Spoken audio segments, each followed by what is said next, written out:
ہر امیر اور ہر غریب پر عبادت الہی نماز پڑھنا لازم واجب اور ضروری ہے۔ کوئی اللہ کی عبادت سے اس لیے غافل ہے کہ اس کے پاس وسیع رزق نہیں ہے، کوئی ذکر الہی سے اسی لیے غافل ہے کہ وہ زندگی کے شب و روز بمشکل بسر کر رہا ہے۔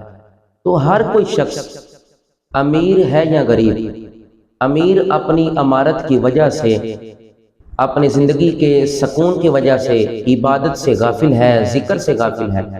ہر شخص کو اللہ کی عبادت کرنی چاہیے، چاہے کوئی غریب ہو چاہے کوئی امیر ہو۔ امیر اس لیے نہیں کر رہا کہ اللہ نے اس پر فضل کیا ہے، غریب اس لیے نہیں کر رہا کہ اس کے پاس کچھ ہے نہیں۔ تو آج ہمیں کس چیز کی ضرورت ہے؟ آج ہمیں اسی چیز کی ضرورت ہے، ہم قرآن سے جڑ جائیں۔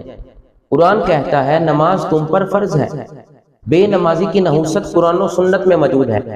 یہ نہیں پوچھا جائے گا کہ اللہ نے انعام کیا تھا تو کتنی نمازیں پڑھی، اللہ نے انعام نہیں کیا تھا تو نماز کیوں نہیں پڑھی۔ بس یہ پوچھا جائے گا کہ بندے مومن تو نے نماز کیوں نہیں پڑھی۔ امیر ہو یا غریب، چھوٹا ہو یا بڑا، صاحب استطاعت ہو یا نہ ہو، جب بندہ بالغ ہو جاتا ہے تو اس پر نماز فرض ہے، ہر حال میں فرض ہے۔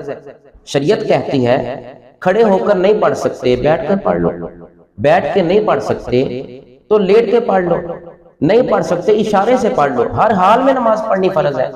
آج لوگ کہتے نظر آتے ہیں کہ میرے پاس وقت نہیں تھا، آج لوگ کہتے نظر آتے ہیں میں بس کوتاہی میں رہا نماز نہیں پڑھ سکا، اور پھر وہ قضا بھی نہیں کرتے۔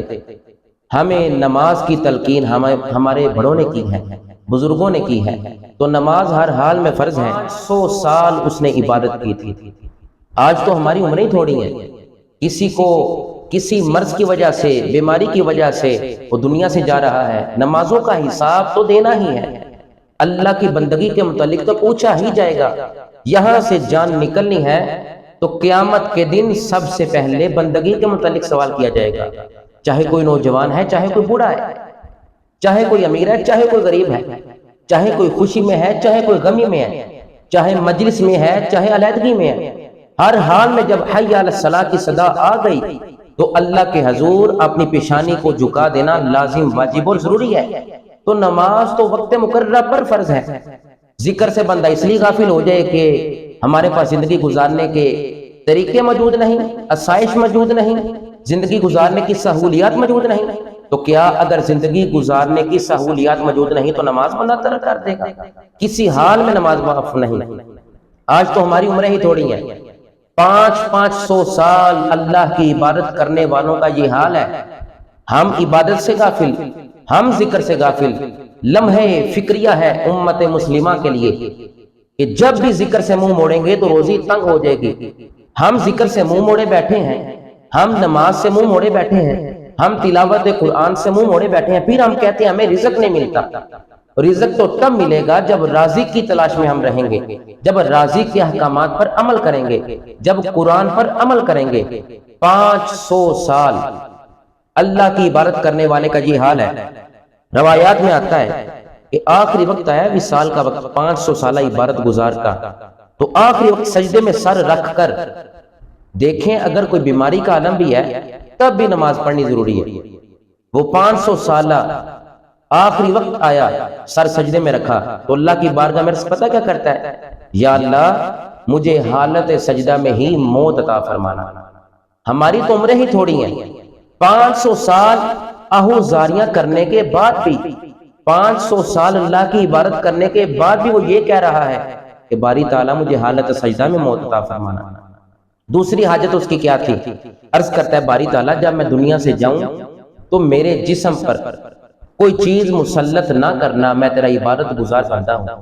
رب دعا بھی تب قبول کرتا ہے جب بندہ اس کو سجدہ کرتا ہے۔ ایک سجدہ ہی ہے جسے انسان ناگوار سمجھ رہا ہے، ایک سجدہ ہی ہے جس سے انسان دوری اختیار کیے ہوئے ہے۔ وہ سجدہ ایسی طاقت ہے کہ خدا سے ملا دیتا ہے۔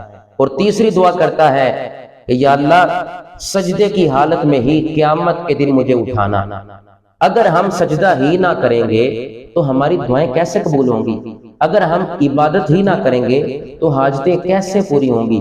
تو ہر حال میں ہر شخص پر صاحب استطاعت ہو یا نہ پڑھنا لازم واجب اور ضروری ہے۔